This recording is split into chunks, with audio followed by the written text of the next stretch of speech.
पाकिस्तानच्या ISI या गुप्तचर यंत्रणेचे माजी प्रमुख जनरल फैज हमीद यांना सोमवारी रात्री उशिरा ज्या पद्धतीनं अटक झालेली आहे त्यामुळं सबंध पाकिस्तानात खळबळ उडालेली आहे।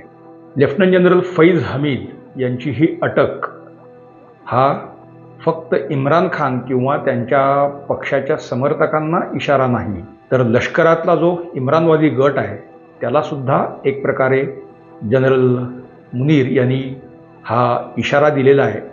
मुख्य म्हणजे पाकिस्तानमध्ये बांगलादेशसारखी परिस्थिती उद्भवू नये म्हणूनही पाकिस्तानी लष्कर प्रमुख आणि तिथल्या सरकारने ही पावलं उचललेली आहेत, हे मात्र लपून राहत नाही।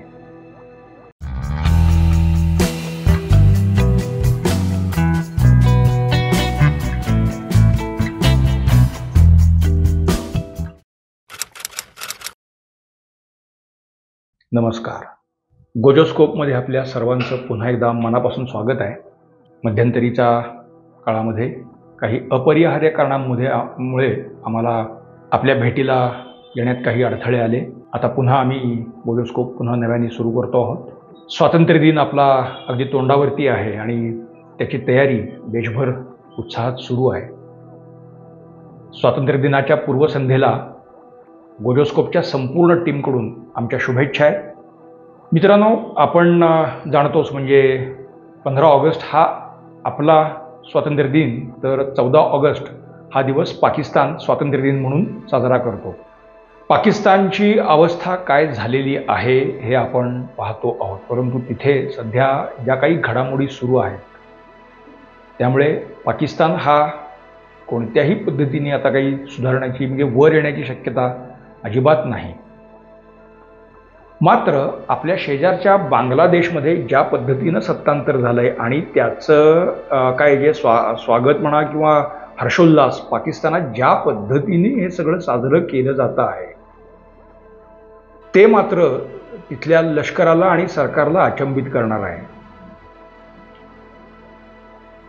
बांगलादेशमध्ये ज्या पद्धतीनं सत्तांतर झालं आणि शेख हसीना यांना देशातून पळून जावं लागलं एक प्रकारे, इम्रान आणि त्याच्या पक्षांनी याचं स्वागत तर केलंच, परंतु हे करत असताना स्वातंत्र्य दिनी म्हणजे 14 ऑगस्टला देशव्यापी आंदोलन करून लष्कर प्रमुख जनरल असीम मुनीर यांनाच हसीना वाजेद यांच्या वाटेने जायला लावू असा गर्भित इशारा इम्रान खान यांनी तुरुंगातून दिलेला होता। पाकिस्तानात असं काही सत्तांतर होईल आणि जे विद्यमान लष्कर प्रमुखाच्या विरोधात पाकिस्तान हा काही रस्त्यावर येईल वगैरे ही शक्यताच नसते, परंतु इम्रान समर्थक जे सगळे आहेत तर त्यांनी तसा प्रयत्न हा गेल्या वर्षी 9 मे रोजी केलेला होता आणि त्याच प्रकरणामध्ये इम्रान खान सध्या तुरुंगात आहेत। त्यांचे अनेक सहकारी म्हणजे पाकिस्तानचे एक बडबोले माजी परराष्ट्र मंत्री तर तेही तुरुंगात आहेत, त्यांच्या पक्षाचे असे अनेक लोक हे अजूनही तुरुंगात आहेत आणि ते बाहेर येण्याची शक्यता सध्या तरी जवळपास नाही। हा जो 9 मेचा गेल्या वर्षीचा जो सगळा तमाशा तिथे झाला म्हणजे लाहोरमध्ये लाहोर कमांडरचं घर, कोअर कमांडरचं घरच सबंध जमावांनी पेटवून दिलं। रावळपिंडीत लष्कराच्या मुख्यालयावरती लोक चालून गेले। अनेक ठिकाणी म्हणजे लाहोर असेल, रावळपिंडी असेल, इस्लामाबाद असेल, सिंध प्रांतातली अनेक शहरं असतील, अनेक ठिकाणी लोकांनी रस्त्यावर उतरून जाळपोळ केली। जनरल असीम मुनीर यांच्या विरोधातच एक प्रकारे ते बंड पुकारलं गेलेलं होतं आणि पाकिस्तानात अशा पद्धतीचं बंड तर कधी यापूर्वी झालेलं नाही। हे सगळं होण्यामध्ये लष्करातलाच पण असीम मुनीर यांच्या विरोधातला गट एक आला हे त्याही वेळेला दिसून आलेलं होतं। मात्र त्याबाबत असीम मुनीर यांनी अत्यंत काय शांतपणे पावलं टाकायला सुरुवात केलेली होती। लष्करातले म्हणजे कोअर कमांडर दर्जाचे 2 अधिकारी, मेजर जनरल दर्जाचे 4 अधिकारी, ब्रिगेडियर मेजर वगैरे हे तर सोडून द्या, म्हणजे हे असे असंख्य अशा जवळजवळ 30 अधिकाऱ्यांवरती त्यानंतर गेल्या 6 महिन्यामध्ये कडक कारवाई म्हणजे कोर्ट मार्शल करून त्यांना घरी घालवलेलं आहे। असं सांगितलं जातं. आता लष्कराच्या जे पाकिस्तानी लष्कराच्या अशा कारवाया कधी फार उजेडात येत नाही, पण त्यावेळेला साधारणपणे म्हणजे त्या घटनेनंतर काही वरिष्ठ लष्करी अधिकाऱ्यांना तुरुंगातही टाकलंय असंही सांगितलं जातं. अर्थात त्यांची आयडेंटिफिकेशन्स काय अजून बाहेर आलेली नाहीत. परंतु एका परीनं लष्करातला हा जो इम्रानच्या समर्थनार्थ काय जमलेला सगळा गोतावळा किंवा जो काही एक गट असेल तर तो चिरडून टाकण्यामध्ये जनरल मुनीर यांनी धीरोदात्तपणे ते काम सगळं केलं. त्याची बभरा फारशी होऊ दिली नाही किंवा लष्करातही त्याबाबत रिसेंटमेंट येणार नाही याची त्यांनी पूर्ण खबरदारी घेतली. हा जो काही 9 तारखेचा जो असंतोष किंवा 9 मेचा जो असंतोष किंवा बंड किंवा त्याला उठाव तुम्ही जे काही म्हणाल ते जे घडलं तर ते घडवण्यामध्ये या जनरल फैज यांचा हात होता असं त्याही वेळेला चर्चा होती. त्यावेळेला म्हणजे त्याच्या आधी जनरल असीम मुनीर यांना लष्कर प्रमुख नेमलं. त्यानंतर संतप्त झालेल्या फैज यांनी लष्करी सेवेचा राजीनामा दिलेला होता आणि ते तिथून बाहेर पडलेले होते. त्यानंतर चकवाल या त्यांच्या गावी ते जाऊन राहत होते आणि त्यानंतर साधारणपणे आपण ISIचे प्रमुख होतो, आपल्याला कुणी हात लावू शकणार नाही अशा आविर्भावात ते पाकिस्तानात सतत वावरत होते. त्यांनी राजकारणात यायची पण इच्छा दाखवलेली होती, पण तसं त्यांनी काही केलं नाही. हे जनरल मुनीर जे आहेत आत्ताचे विद्यमान लष्कर प्रमुख, तर या फैज हमीद यांच्या आधी तेच ISIचे प्रमुख होते आणि त्यांनी इम्रान खान पंतप्रधान असताना इम्रान खान यांची भेट घेऊन इम्रान यांचे कुटुंबीय किंवा जवळचे मित्र काय पद्धतीनं भ्रष्टाचार करतायत याचा पाढा इम्रान यांच्यासमोर वाचला होता आणि या सगळ्या भ्रष्टाचारात तुम्हीही आहात तर सावरून आणि तुमच्या या मित्रांना आवरा इतकं थेट सांगण्याचं धाडस या जनरल मुनीर यांनी दाखवलं होतं. त्यामुळे इम्रान संतप्त झालेला होता आणि त्यांनी जनरल मुनीर यांना त्या पदावरून हटवलेलं होतं आणि त्यांच्या जागी नंतर जनरल फैज हमीद या आपल्या मर्जीतल्या अधिकाऱ्याला आणलेलं होतं. म्हणजे जनरल मुनीर आणि फैज यांचं नातं कसं आहे तेही एक या निमित्ताने आपण लक्षात घ्यायला पाहिजे. 9 मेला गेल्या वर्षी ज्या पद्धतीनं देशात उठाव झाला, ज्या पद्धतीनं लष्करी मुख्यालय असेल किंवा लाहोरमधलं लष्करी मुख्यालय असेल त्याच्यावरती जमावाने हल्ला केला. उत्स्फूर्तपणे या स्वरूपाचे हल्ले होऊ शकत नाहीत. तिथे आज जायचं कसं वगैरे याची काही डिटेल प्लॅनिंग करावं लागतं आणि त्याची माहिती ही इनडेप्थ असावी लागते. ती जमावाला, तिथे गेलेल्या जमावाला ते सगळं माहिती असेल असं नाही. दुसरं म्हणजे की जमाव का चालून येतो आहे हे त्या कमांडरला माहिती असल्याशिवाय त्यांनी बंदुका खाली पण केल्या नसतील. म्हणजे त्याच्यानंतर ते तत्कालीन जे काही लाहोरचे कोअर कमांडर होते त्यांनी सांगितलं की हे माझेच देश बांधव असल्यामुळे त्यांच्यावर गोळी चालवायची नाही असं मी ठरवलेलं होतं. तर हे असं होत नाही. म्हणजे कुठल्या तरी टप्प्यामध्ये देशात काय होणार आहे आणि कुठे काय होणार आहे याची माहिती या लष्करी अधिकाऱ्यांना असल्याशिवाय त्यांनी बंदुका खाली करण्याचं धाडस केलं नसतं आणि अन्यथा गोळीबार झालाच असता. या सगळ्या पार्श्वभूमीवरती जनरल फैज यांना मात्र काही फार अटक झाली किंवा असं नव्हतं. जनरल फैज यांचे एक भाऊ आहेत, ते चकवालमध्ये सरकारी नोकरी म्हणजे तलाठी होते. थोडक्यात तिथं पटवारी म्हणतात, म्हणजे आपल्याकडचे तलाठी. तर या जनरल फैज यांनी आपल्या भावाला, या तलाठी भावाला हाताशी धरून चकवाल असेल, रावळपिंडी असेल, इस्लामाबाद असेल किंवा अगदी लाहोर, तर अशा शहरांमधल्या त्या शहरांच्या जवळच्या अनेक जमिनी किंवा प्रॉपर्टीज ह्या बेकायदेशीररित्या ताब्यात घेतल्या असं एक प्रकरण.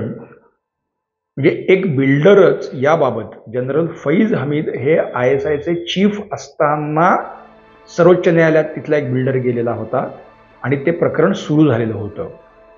पुढे जनरल फैज लष्करातून बाहेर पडले, पण त्यानंतरही फार काही त्या सगळ्या प्रकरणात सुनावणी झाली असं नाही.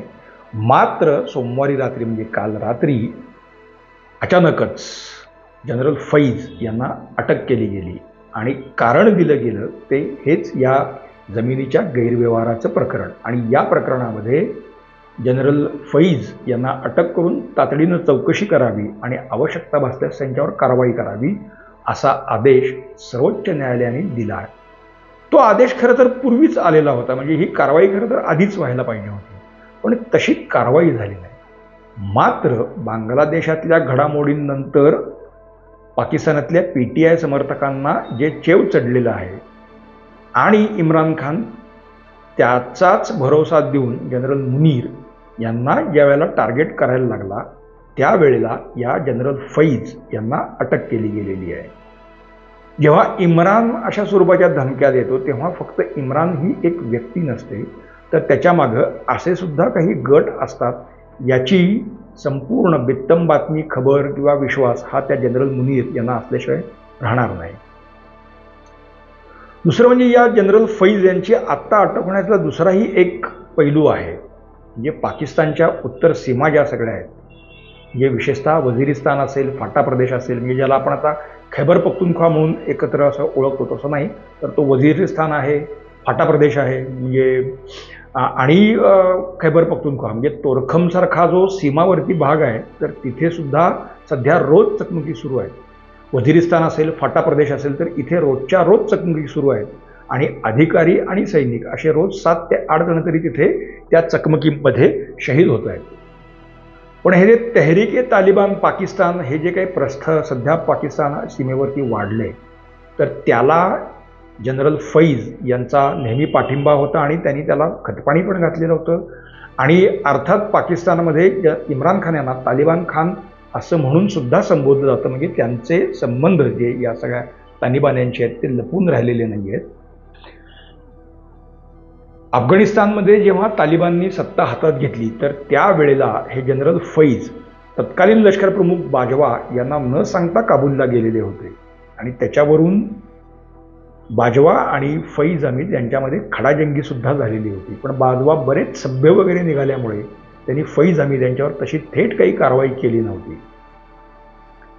पाकिस्तानातला हा जो तालिबानचा वाढता म्हणजे हस्तक्षेप म्हणा किंवा हिंसाचार आहे, तर तोही एक घटक आहे. आणि अशा वातावरणात जर PTIनी देशात आणीबाणीसारखी परिस्थिती म्हणजे हिंसाचार सुरू केला तर तो सरकार, लष्कर आणि पोलीस यांना आवरणार नाही.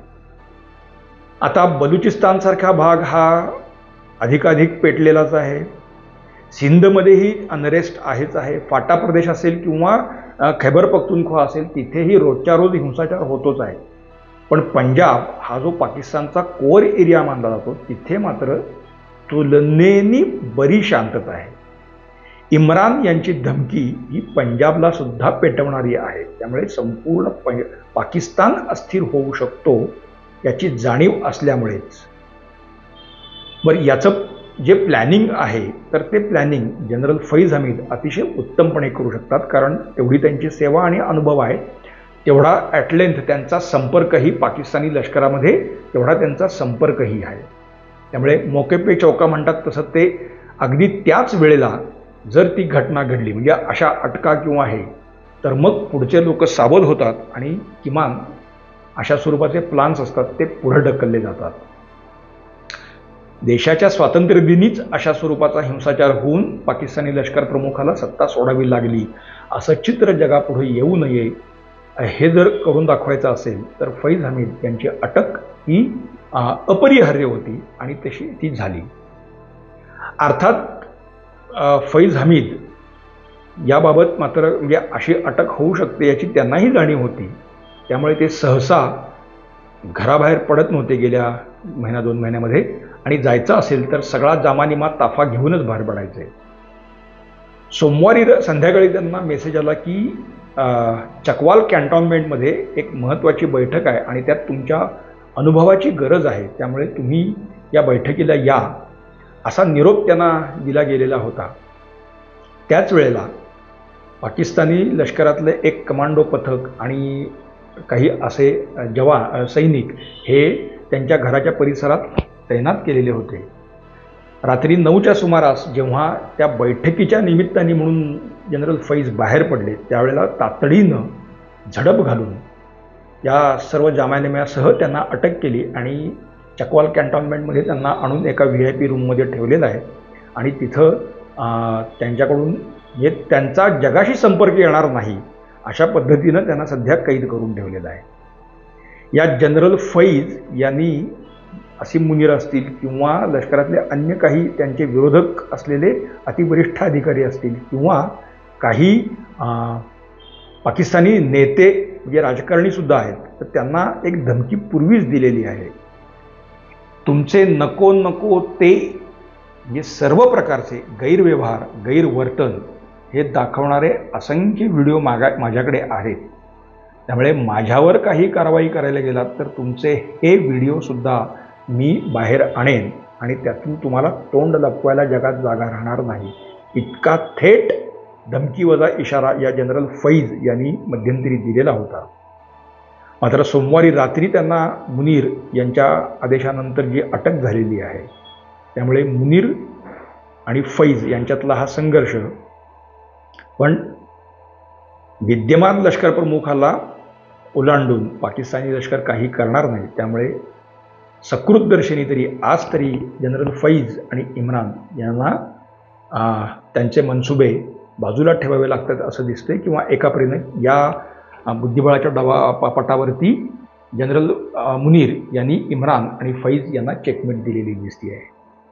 सध्या तिथे एक वातावरण म्हणजे माझी लष्करी अधिकारी आहेत ते सांगतात की ISI प्रमुख किंवा अन्य लष्करी अधिकाऱ्यांना अशा स्वरूपाचं तुम्ही काही कारवाई करू नका, त्याच्यातून चुकीचा मेसेज जाईल आणि पुढच्या काळामध्ये मात्र मग पुढच्या सगळ्या अधिकाऱ्यांना ते भोगावं लागेल, असं एक दडपणवजा दबाव जनरल मुनीर यांच्यावरती आणायचा प्रयत्न सुरू आहे. पाकिस्तानात माझी लष्करी अधिकाऱ्यांवरती कारवाई काही यापूर्वी झाली नाही असं नाही, परंतु ती सगळी प्रकरणं दडपली गेली किंवा त्याचा बबराही होऊ दिला गेला नाही.